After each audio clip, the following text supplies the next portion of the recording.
Ladies and gentlemen, here we are again in Rio de Janeiro, Brazil, at the Columbia University Global Center, Latin America in Rio, of course. And this time we have a very special guest. We have a Professor Marcos Prado Troyjo, Professor of SIPA, School of International and Public Affairs of Columbia University in the city of New York. Professor Troyjo, thank you very much for your presence here and welcome to the Global Center again. Thank you, Fernando. Thank you, Molly. It's an extraordinary pleasure to be here. I know of the great and intense work that you do on behalf of the Center, on behalf of the Alumni Association. So I'm very excited about this conversation and the opportunity you give me. Thank you.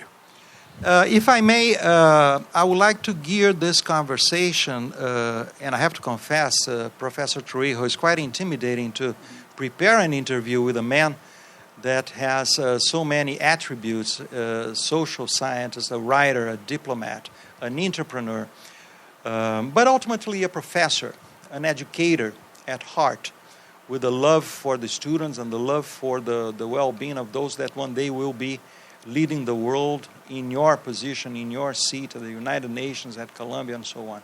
So, if I may, I would like to ask you, please, tell us about your upbringing here in Brazil, how you hit high school, how you went through the Instituto Rio Branco for diplomats, Brazilian diplomats. Tell us a little bit about the early years of Marcos Troyjo, please.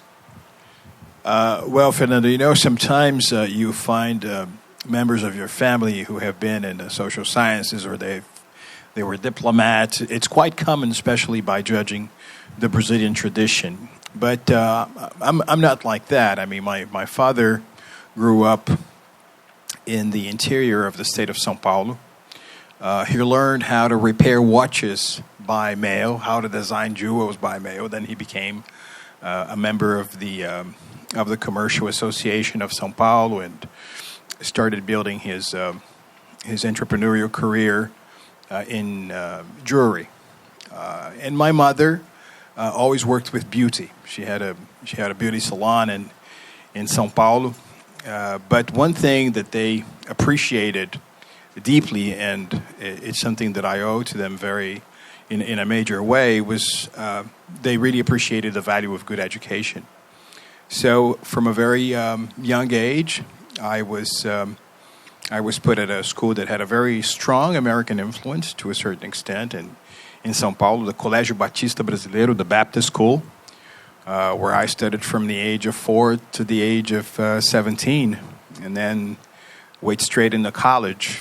One very important event that took place in the meantime was that when I was 14, I sat an examination to become an exchange student in the U.S., and then I lived in Newburgh, New York, back in 1982, at the home of Reverend Saul Williams. And that was, I attended Newburgh Free Academy, I went to New York, and for someone who was leaving the country for the first time, having that kind of experience was really, a dividing line for someone like me.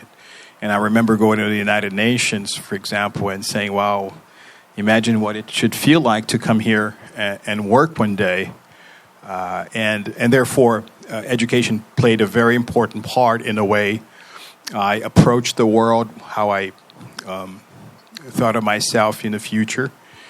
And that created, to a certain extent, the necessary basis for what I decided to do later in life. I wanted to become a diplomat. It's really what I wanted to do. I had no idea why. Maybe it's because of the experience as an exchange student in the U.S. Maybe it's because when I was abroad at a very young age, people would come to me and say, I want to know more about your country. I want to know about how Brazil what's Brazil's place in the world? And I remember, for example, going over to the Rotary Club and having to deliver a lecture at the age of 15 for people who were, over 40, and it was a big responsibility. And I really enjoyed the sensation of being able to be sort of a spokesman on behalf of Brazil. So that was very important for me. And then later on, I decided to study economics.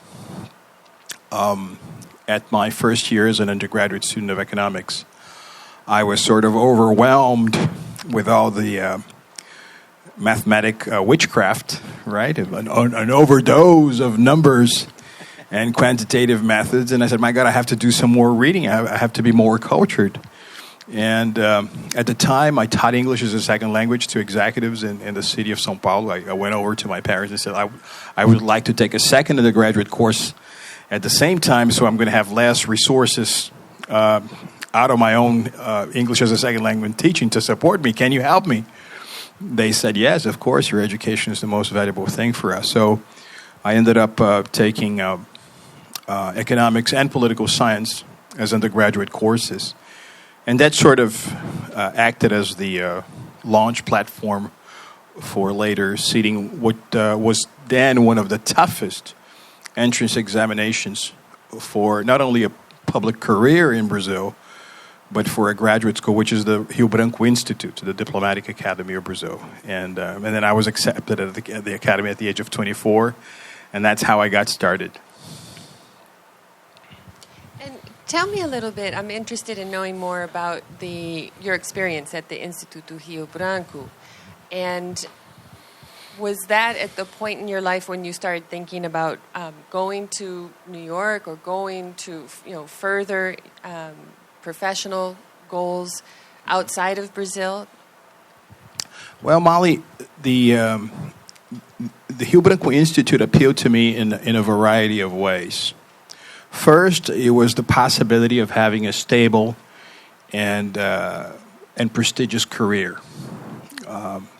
Second, it appeared to me at the time to be just a sort of career in which not only you would have a practical intervention in everyday life and helping to shape foreign policy and therefore help shape Brazil's development, but also something that had a very important cultural dimension.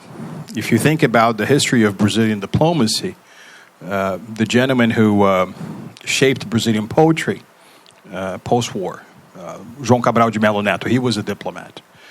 The man who shaped Brazil's prose, again, after World War II, João Guimarães Rosa, he was a diplomat. Musical verse, Vinícius de Moraes, he was a diplomat. So, and of course, I'm giving here the more literature oriented examples, but there are so many others. Pandiac Calogers in history, Roberto Campos in the field of economics. So, very important role played by the Ministry of Foreign Affairs and therefore Instituto Rio Branco in the cultural life of Brazil. That was very appealing to me because I never wanted to abandon the track as an academic. I actually had the good fortune of being accepted at the same time at both Instituto Rio Branco when I left my undergraduate course and the master's degree in social sciences in the University of São Paulo. And of course, Instituto Rio Branco is in Brasília. The University of São Paulo is in São Paulo. So I went over to my tutor at the time at USP at the University of São Paulo and said, listen, unfortunately, I'm not going to be able to carry on with my intended plans to take a master's degree. And he said, no, but let's do something different. We have an agreement with the University of Brasília. You take some of the credits there. We'll make an arrangement so that you can come to São Paulo every 15 days and spend Saturday and Friday and Saturday here. So I ended up doing both things at the same time, which I think was very good.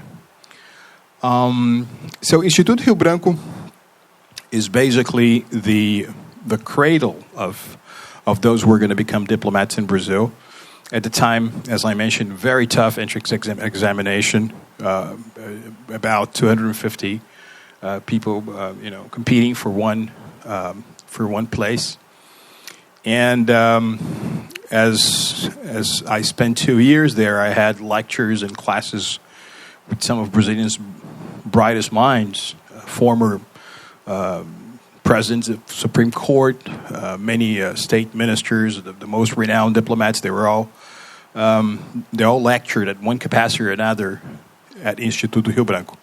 So very good, and that's how I got started. I did not. It's interesting because when you leave Instituto Rio Branco, when you're done with your 2 years, they offer you a list of positions at the Ministry of Foreign Affairs. So, Division of the Americas, Division of Sensitive Technologies, Division of United Nations, and I did not necessarily want to go into multilateral diplomacy.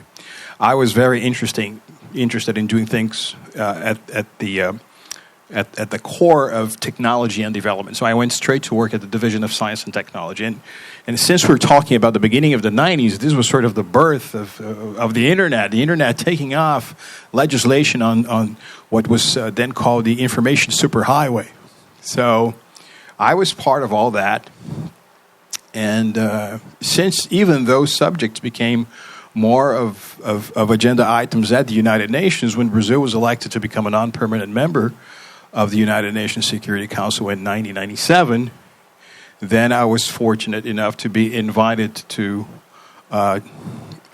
be sent to our delegation to the UN in New York. And I was there for 5 years. I was there from 1997 to 2001. And it was truly a great experience because at the time, I thought that for a diplomat to work at the UN was pretty much the same as an actor, acting on a play on Broadway. It was very important. I got disappointed because I had to realize, as so many people do, that the United Nations can only accomplish what member states wanted to accomplish, and member states actually put forward very little resources to that end.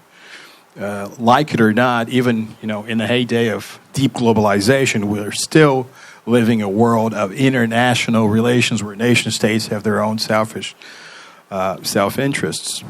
But anyway, I met a lot of people. It was parliamentary diplomacy is a good school in itself, and I enjoyed that immensely. I thought it was a very important phase in my life. And of course, by living in New York. For the second time, actually, I lived as a teenager, then as a diplomat. I interacted in one way or another with New York-based universities. Right, I gave talks at NYU, I gave talks at Seton Hall, I gave talks at the New School, and I went twice to Columbia University. And I went, wow! I mean, this is the temple of knowledge as far as New York is concerned. I learned more about Columbia University. I learned about its role in a family of Ivy League institutions through the UN and the Council on Foreign Relations. I ended up meeting Professor Albert Fishlow, who a few years later would set up the Center for Brazilian Studies at Columbia. And that's how my relationship with Columbia got started. And to keep a short list of your talks and helping you with your modesty, but you also gave some talks at Barnard, at Harvard, Yale, Columbia, Cornell, and in France, Spain, Sorbonne, of course, Italy, South Korea, Japan, China. And Professor Marcos Troyjo, please tell us here, how was that in your life? The courses at Columbia happened, and how the BRIC-Lab was started. Let's see if you can give us a perspective of what goes on now, if possible, of course, what goes on now at SIPA, School of International and Public Affairs. Keeping in mind, everybody, that Molly, my beautiful wife, has a degree, a master's degree in international affairs. She told me that, Fernando, you're going to be my international affair, you're going to be my case study. So she got a good grade.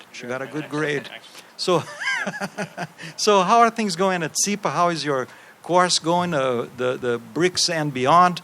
How is the BRIC-Lab and all those doings, educational doings that you're doing there, please? Very good. Well, Fernando, many of those lectures that you mentioned were also made possible by the status one enjoys by becoming a Columbia University professor at SIPA, which is my case. When I was based in New York as a diplomat, I did speak a lot at universities, but they were mostly on Brazilian foreign policy matters, Brazilian economic matters. I think I can explain things well. Of course, at the time, I had to wear the hat of a diplomat, so there are certain things you should treat, perhaps less deep as now as an academic and being completely free to dwell with those with the big issues facing Brazil. But at the time, it was mostly on foreign affairs. But it is true. Thanks to Columbia University, thanks to, once again, the status that provides, Columbia being like this great surname, a great label of prestige, I've been invited. I've been very fortunate to travel the world, to talk about Brazil, to talk about emerging markets, to talk about rising powers, to talk about the state of globalization, which is really the core of what I do at SIPA. And when I was about to leave New York as a diplomat, go somewhere else, because diplomats, they leave the lives of gypsies, or they get posted in to many different assignments. And at the time, I spoke to a friend who was a merchant banker in 2001 that I was going to get sent somewhere else. I was not going to be there in New York forever, and I was offered Montevideo, Ottawa, and Beijing. So I asked him for his opinion on what should be my next assignment. What do you think I should take? And then he said, wow, why don't you take a leave of absence from the diplomatic career and have an experience as a business executive? We would create for you a strategic division at our merchant bank, so you would help Brazilian companies internationalize. You would help foreign companies do business with Brazil. You would be that very important bridge in international business. And I thought that was a great opportunity. By the time I was reading an interview of Marcílio Marques Moreira, former Brazilian ambassador to Washington, former Minister of Finance, who was once president of the Commercial Association here, and he was pretty much the same age I was at the time, same diplomatic ranking I was at the time, when he was invited by Walter Moreira Salles to become the financial director of the Modern Art Museum here. And then he was so skilled in finance, he went over to work with Unibanco, and he became a big name in international banking. So when Brazil faced the credit crisis because of the default in 1987, Brazil needed someone in Washington who could speak to international banks and who had the credibility to do so. So he was, in spite of the fact that by the time I think he had been away from diplomacy for about 20 years, to be the Brazilian ambassador in Washington. And he was indeed. Then I said, well, maybe if I go into the private sector, that will actually help me get well equipped so that one day I may come back as an ambassador. So maybe, we never know what the future has in store for us. But that also influenced me in taking the decision of taking a leave of absence from the diplomatic career. And I never came back. It's been 15 years now. And as I went to work at the merchant bank, and in this period, we helped with many transactions.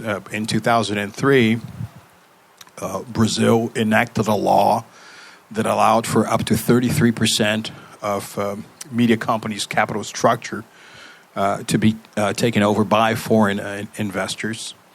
I helped many media companies get stronger in terms of their capital structure. And when one of these successful deals was concluded, I had some time for myself. So I spoke to Professor Albert Fishlow at the time, and I said, well, Professor, this is perhaps my opportunity to do a postdoc with you. Oh, actually, when I was in São Paulo working at the merchant bank, I managed to take a Ph.D. I had all the credits I needed. What I essentially needed to do was write my dissertation. I wrote it, and So, but sometime in 2006, I was able to spend some time at Columbia doing my postdoc with Professor Fishlow. But then this was 2007.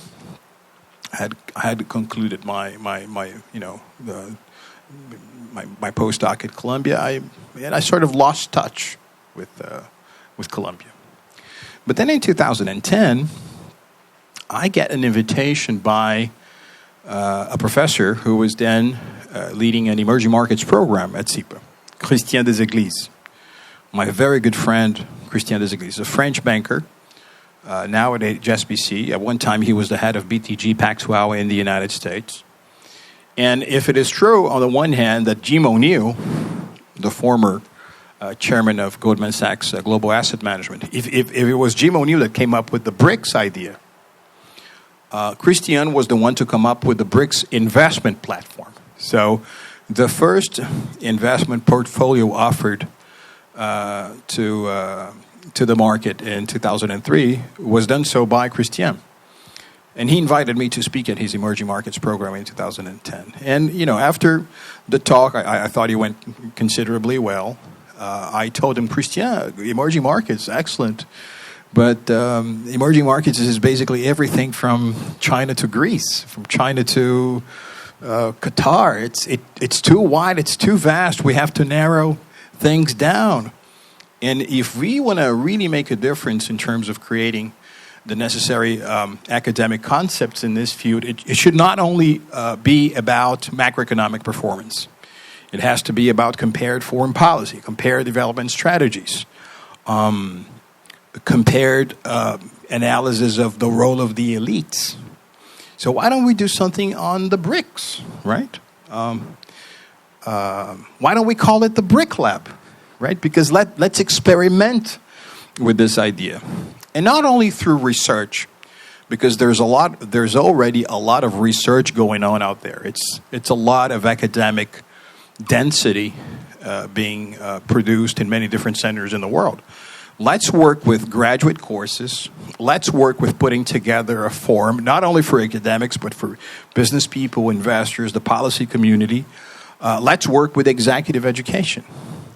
He thought that the idea was very good. So we packaged it well. We put it in a nice little box, and we presented to the then dean of SIPA, Professor John Coatsworth. And he thought the idea was terrific. So the BRIC-Lab was created exactly 4 years ago in April. And we held our first activities back then, 2011. So what we do now, Fernando, coming to the end of your question, is we teach a course for those who are studying towards their master's degree at SIPA, but it's open to other schools at university. We do have some Ph.D. students as well who attend the program. Christian focuses more on macroeconomic performance. I focus more on development strategies and compared foreign policy. We have a number of events throughout the year, some held in New York, some held in other parts of the world. Last year we did things in Moscow and Shanghai. This year we already had a BRIC conference in New York. We're going to have a second one in Beijing in September. And then we have our annual BRIC-Lab conference, which is always last week of November, first week of December. And this is a big event, hundreds of people. It's held at Low Library. It's a very beautiful setting. And now we are very. I don't want to say a lot about this, but we are working on a very exciting initiative, which is going to be called BRICS 2.0, Gearing Up for New Global Challenges. The BRICS 2.0 will be an executive education program. So, for example, if you work at China's Development Bank, or you work at China Reserve or India Reserve Bank, or BNDES, or if you're a private business leader, you go over to New York and you have 2 weeks of intense sessions with Columbia faculty. But then in the afternoon, you go over to briefings at Goldman Sachs or at the Economic and Social Council of the United Nations. or at Fitch Ratings, or at the United Nations Development Program. So that's for 2 weeks in New York, focused, of course, on developing economies and emerging markets. And then there is, after this on-site presential, as you like to call, period, there are 2 months in which you have distance educations, Davos-style discussions. So someone in Shanghai gives a lecture to the class, which is, as we described, spread around the world. But then they gather again in Beijing, right, for the same sort of session that they did in New York. Academics visiting those who are actually leading the business community on site. And then 2 months, and then you come to São Paulo, Rio de Janeiro. 2 months, Moscow, St. Petersburg. 2 months, Mumbai, New Delhi. So that after a year and a half, not only have you traveled throughout the BRICS, but you have had the best possible academic quality education on the issue of rising powers.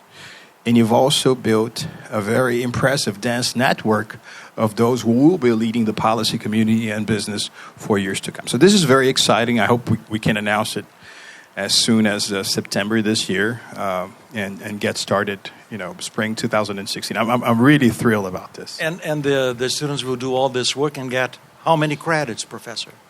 The executive education... This is worth at least 6 credits. I think it's going to be worth a wealth of credits that can be cashed in many different ways. I think I'm amazed at how little people know each other, especially when it comes to this big emerging powers. Right? If you work for the Chinese foreign office, you don't know who your Indian or your Russian or your Brazilian counterpart is.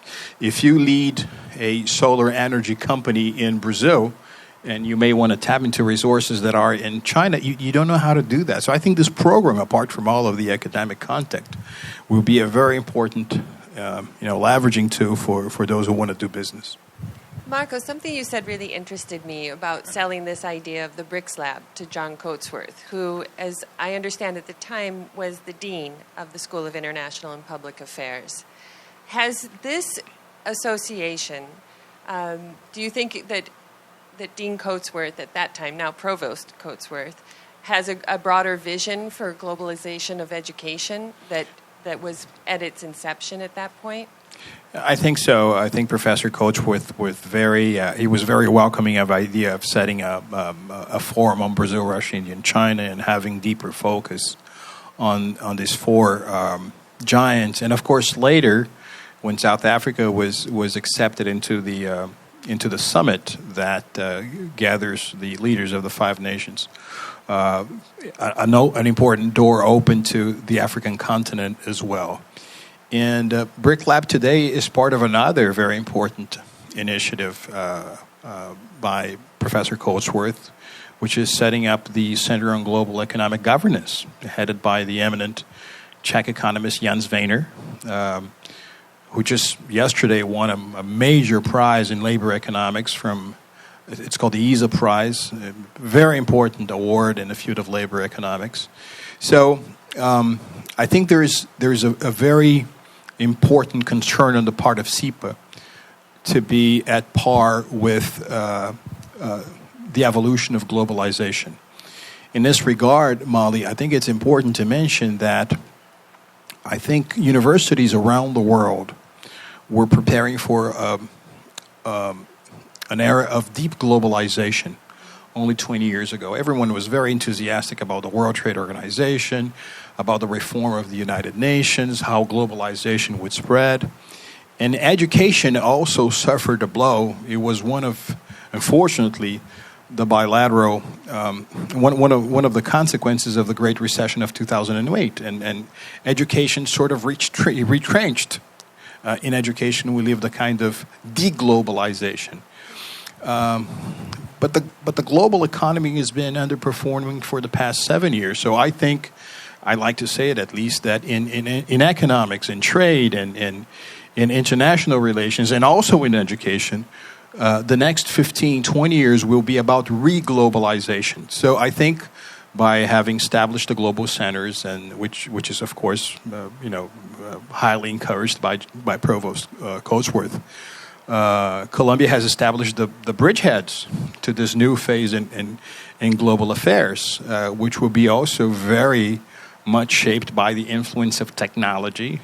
So programs like the one we were describing earlier on that put together under the same umbrella the academic experience of interaction with Columbia faculty, the creation of networks, both presential and online, distance education fostered by the most modern means of communications. This is all coming together really to make up to create the basis of what Klaus Schwab, as you know, the founder of the World Economic Forum, calls talentism. Yes. If capitalism is this big economic, social-political system that we have lived through the past centuries, maybe its next phase is the dawn of talentism, in which talent will be the most important commodity. And if talent is the most important commodity, the factory turning out that specific input is going to be education. Well, I remember as my experience at the School of International and Public Affairs back in the 90s was also a time of great change. And some of the professors there were saying that whereas in the past there have been wars based on politics mostly, in the future there will be more tensions globally in terms of economics.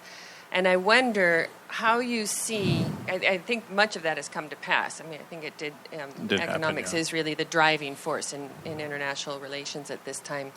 How do you see education playing into that scenario where economics really dominates the world stage? And if you could comment, what is the role of the individual student in all this, in this big picture? Right. Well, Molly, this is a great question. And of course, it will be, once again, very much influenced by the state of technology and the influence of technology in our lives. For example, today, out of 2 babies born in Switzerland, 1 will live more than 100 years, right? So if you're an individual human being whose life expectancy at birth is north of 100 years, when exactly do you become a teenager? When exactly, as we say in Portuguese, is your adolescência? When do you go into adult life? When are you ready for the so-called labor market, right? What your education should be based upon this life expectancy. So I like to establish the connection between this new world of talentism and one theory that was very much in vogue as far as education is concerned for the past 10 years, which is that put forward by Malcolm Gladwell when he wrote the book Outliers. And he basically says, well, if you look into the DNA of success, if you look into the molecular structures of talent, you will see 10,000 hours of focus, a combination of formal education and practical experience to the accomplishment, to the attainment of a particular human objective, right? And then he looks into the examples of Bill Gates in writing computer programs, and Yo-Yo Ma, with a virtuoso of the cello. So the 10,000-hour rule is there. Well, but when Malcolm Gladwell wrote this book, essentially 10 years ago, the world of apps, the world of distance education, the world of big data, the world of cloud computing was in its infancy, right? So all of this extraordinary toolbox that we have at our service right now did not exist. It's not to say that it's possible to bypass the 10,000-hour rule, but with the new technologies, we're able to cut it short. We are able to compact this requirement that is so essential to deepening knowledge.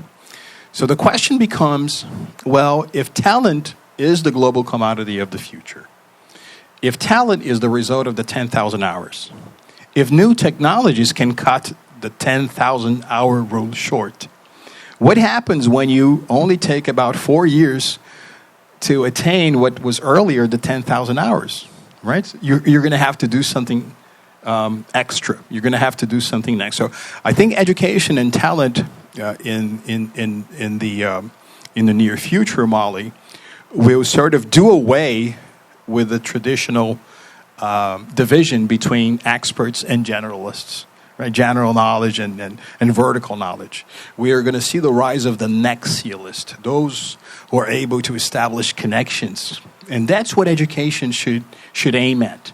And I think it's one, of course, we could have the specific translations of this theory, of this approach to physics, to nanotechnology, to new materials. But when we use international affairs as an example, then I think SIPA is one of the most well-equipped institutions in the globe to do so. Sometimes I have visiting scholars at the BRIC-Lab, and just before they're about to enroll, they say, "Oh, how many credits do you think I should take? How many classes? I want to take 6 classes a term, 4 classes a term." So, well, only take about 2 or 3. Because there are so many things happening at SIPA at the same time, right? So many interesting lectures that you want to make sure that you have the time both to read and to experience this sort of gem session of knowledge that takes place at SIPA, which I think is quite unique. Professor Marcos Troyjo, bringing down to being more pragmatic and thinking on Brazilian students competing, and I'm very glad that you mentioned this talentism versus capitalism, and in one of your latest articles, you mentioned the fact that students from India and China are invading the graduate schools in the U.S., and they hold more universities in the top 100 than Brazil does. Thinking on the Brazilian student, facing so many challenges to be there at the top, because talentism, when I first read that in your article, I was so glad to see, because isn't that what we call o jeitinho brasileiro? The absence of rules and state to tell you how to solve your daily problems, and there you go to find a solution with your own innovation, abiding by the law, and working hard with ambition, integrity, and using an intelligence that's most required for the daily life. Now, Brazilians have so many obstacles to face, and we do. Last year, 150 students applied to Columbia College and School of Engineering at Columbia, and 10% were accepted. So that is a cool 15 students that are there, not to mention Barnard and School of Continuing Education, that at the undergraduate level, plus the students that go to the other 15 other schools, graduate schools at Columbia. But in a country that is a non-nuclear country, so we are very cool and calm here. We are never at war, and we are the 5th largest country in the world. That's where we are in the BRICS, and BRICS start with a B, as in Brazil, and we have the 5th largest population, the 6th largest economics, holding 5 World Cups.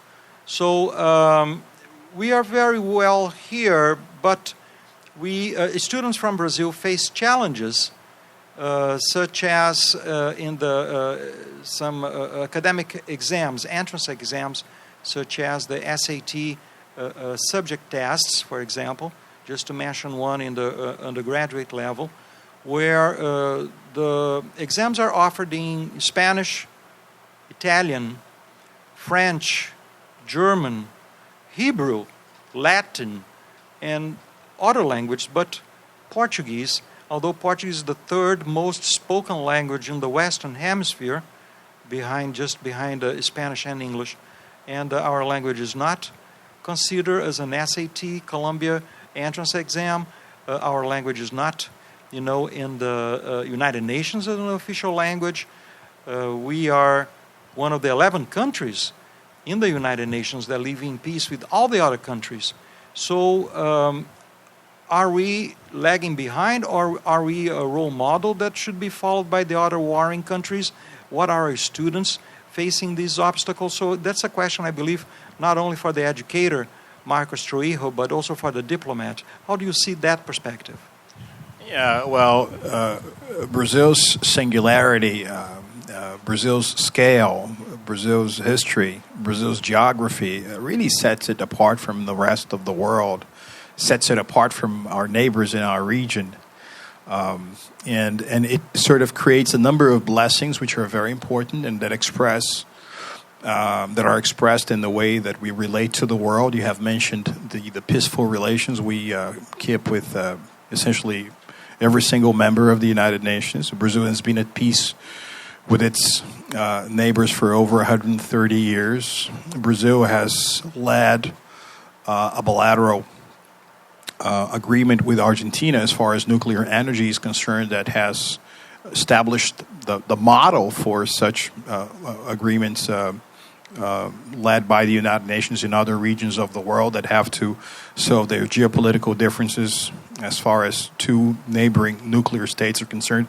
I'm essentially here talking about India and Pakistan. And Brazil is indeed the seventh largest economy of the world. There are many positive things about Brazil. There are many positive things about the other big emerging markets, right? If you take into consideration that India and China put together add up to a population of 2.5 billion people, right? If even a fraction of the elite of that population attend the top universities of the world, like Columbia, that represents big numbers. Some of them will stay in the West, some of them will stay in the United States, some other will learn from their experiences and reproduce the institutions in which they were able to acquire so much knowledge. And this, of course, is one of the reasons why India and China now have some of the best universities in the emerging world.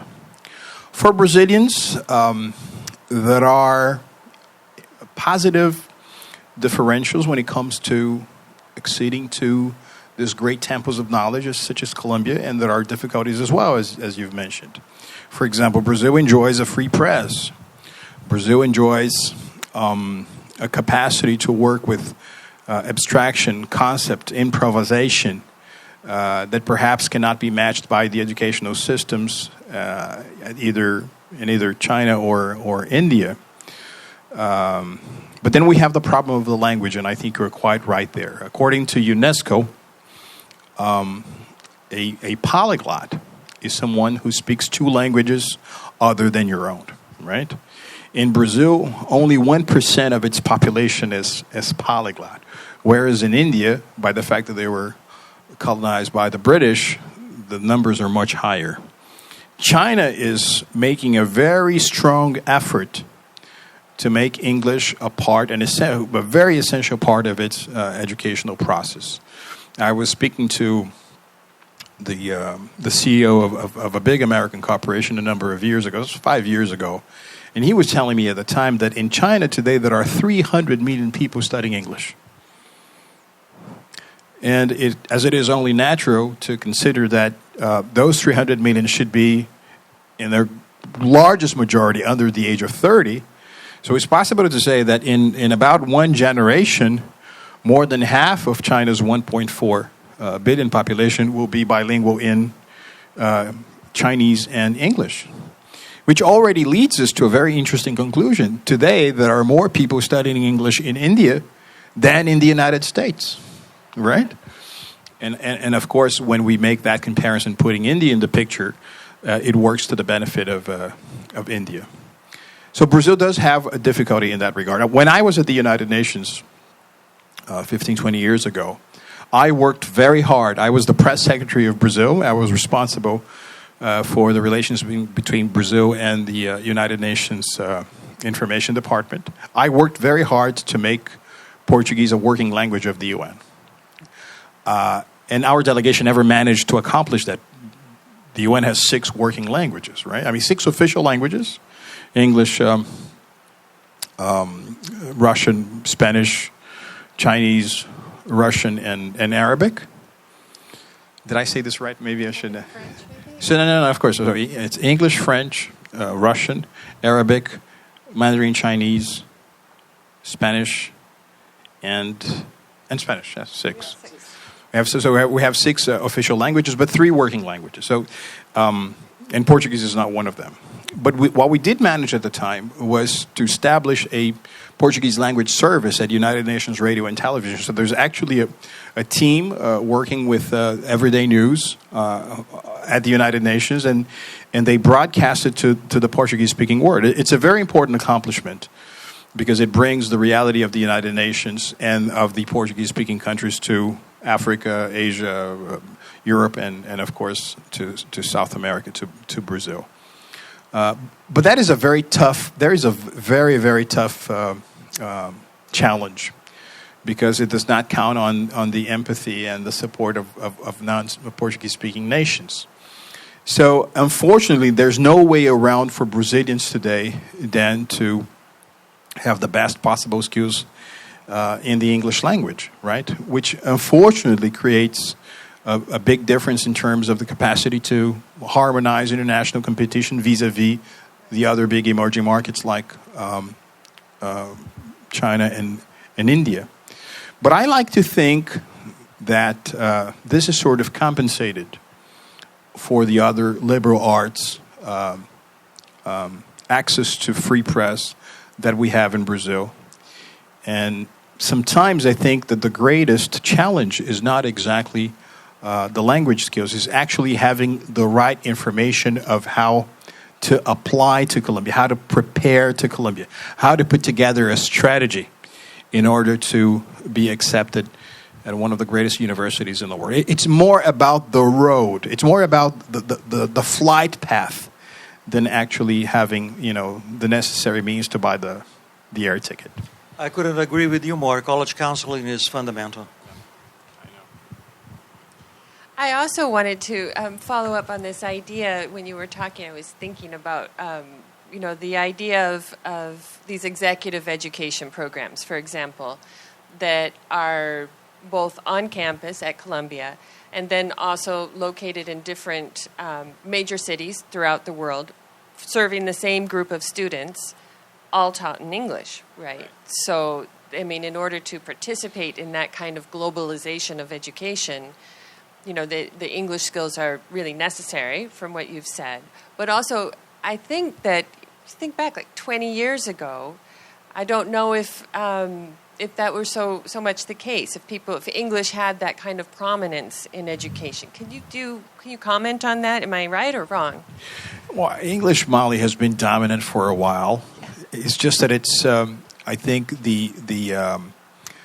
this overwhelming, this nearly omnipresence of English as the language of education has only been expanded by the spread of technology, right? So most of the app words, most of data baking, most of the access to, say, web conferencing, to e-books, this is all done in English, right?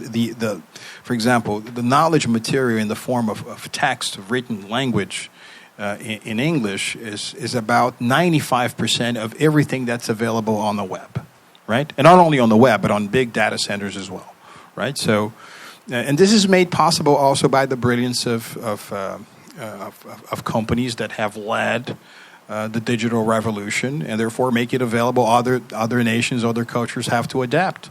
Think of the importance of Amazon, for example, in the world of spreading the tools of knowledge, not only technologically, but also the content that is available to everyone.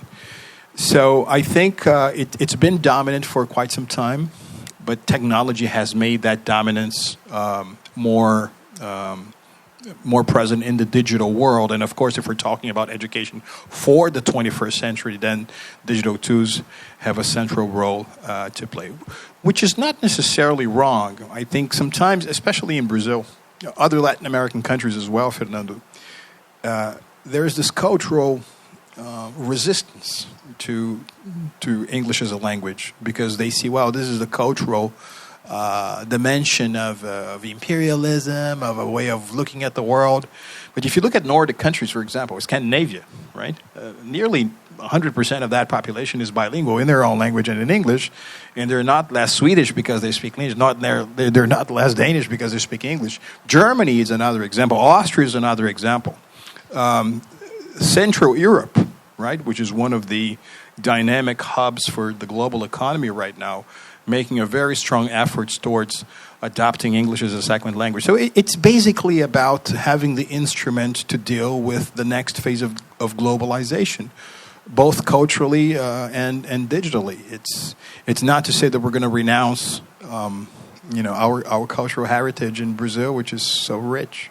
Well, in the end, it's a tool, and I was thinking that, for example, when you get a group of global students, international students together, and they start traveling around the world together, and they have this common tool, that's what makes the whole thing possible. Right. And thinking back 20, 25 years, I don't know that students from all over the world could have that kind of experience. I think that as you said, technology has flattened the world in that way. And having this common tool allows people to know not just about different ideas, how other people run their companies, how other people think, but also what kind of cultural influences are fueling innovation in their particular field, and the jeitinho brasileiro that is, really a form of innovation that's unique and.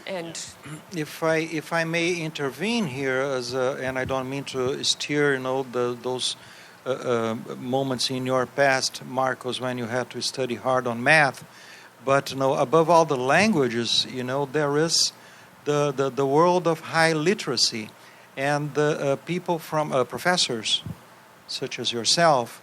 From Brazil, working at Columbia or lecturing in China, and the instinctive bonding that comes with the spirit of high literacy, the ability to think in a logically structured manner, in an exact and abstract. Whether you are communicating your knowledge in high literacy, a professor from a university in Peking speaking to a professor at Columbia or a professor at USP, the language is logic, which is the language of rational thought. So I think that if all the students that are now listening to this interview, the message is, yes, let's learn English, but don't forget to get your math down, because that will be the key to the ability to communicate. So my question for you now, Professor Marcos Troyjo, is where we go from here? What do you see the future of Brazilian education? Can you please get your crystal ball and tell us how do you see Brazilians competing with the Chinese and the Indians, the most qualified Russians, not to forget with the Germans, South Africans, Japanese that are invading the first in the world system of higher education, which is the American system of higher education, and what's necessary for us to compete, and be successful. Well, Fernando, perhaps this is the most important questions, the most important question that policymakers, Brazilian leaders, those who have both their hearts and in their minds in the future of Brazil, they have to answer. It's a very tough proposition, very difficult to answer, because if you look into Brazil's history, given its geography, given the fact that Brazil has remained united from the days of Portuguese colonization, whereas the Spanish colonies have broken down in many different countries throughout the 20th century. I mean, from the very day that Brazil was discovered by the Portuguese in April 1500, all the way to 1999, so that's nearly 500 years of history. If you take away the so-called commodity export cycles, the cycle of rubber, cycle of coffee, the gold cycle, Brazil has never managed to have more than 20% of its global domestic product, of its gross domestic product, as the sum of imports and exports. What does that have to do with education? It's just that Brazil is so big and has had such an insular approach to the world that we have throughout history have sort of instructed ourselves that Brazil would be enough in itself, right? Brazil was enough, right? Of course, you have the global economy. Of course, you have the world. But the potential, the size, the sheer scale of Brazil would be enough. And that, of course, prompted Brazil to foster one specific kind of education, right? We were not necessarily connected with the large flowing streams of knowledge, ideas, the rest of the world. We did not really have to relate to the world very much. That is, for example, expressed in the number of this very small number of Brazilian companies that are operating internationally, right?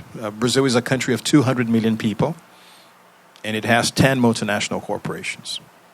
Sweden is a country of 10 million people, and it has 200 multinational corporations. And of course, education here plays a very big role, because if education is about preparing for one specific world, right? If you're preparing your population to a world in which Brazil is going to be an island, right? That's insular education. If you're preparing Brazil for a world in which our country is going to be part of an interdependent, interconnected group of nations, where global value chains, more international trade, a more free flow of people's ideas, then it's a different kind of education. It has to be more open. So my approach is Brazil has to open its educational system to cooperation with the largest knowledge centers of the world, right? And that, among other things, implies that Brazil has to be more open to a market-oriented education. It has to be more open to the notion that schools do not necessarily have to be public or private, but it will be very difficult for them to be free to everyone.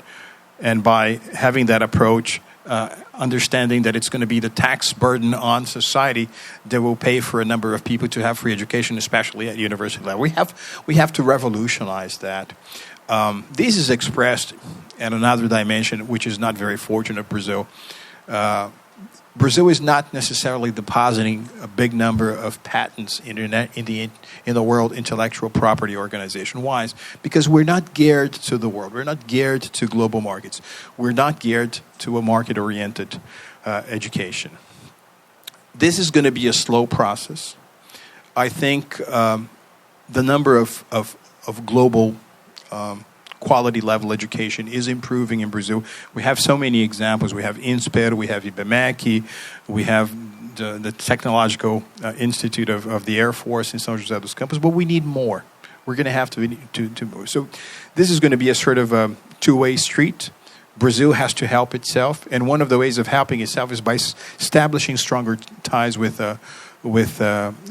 global universities in so many different areas. And that's why I think that the very fact that Colombia has a global center in Brazil, that Colombia has a very strong attention to Brazil, is an opportunity that Brazilians cannot afford to miss.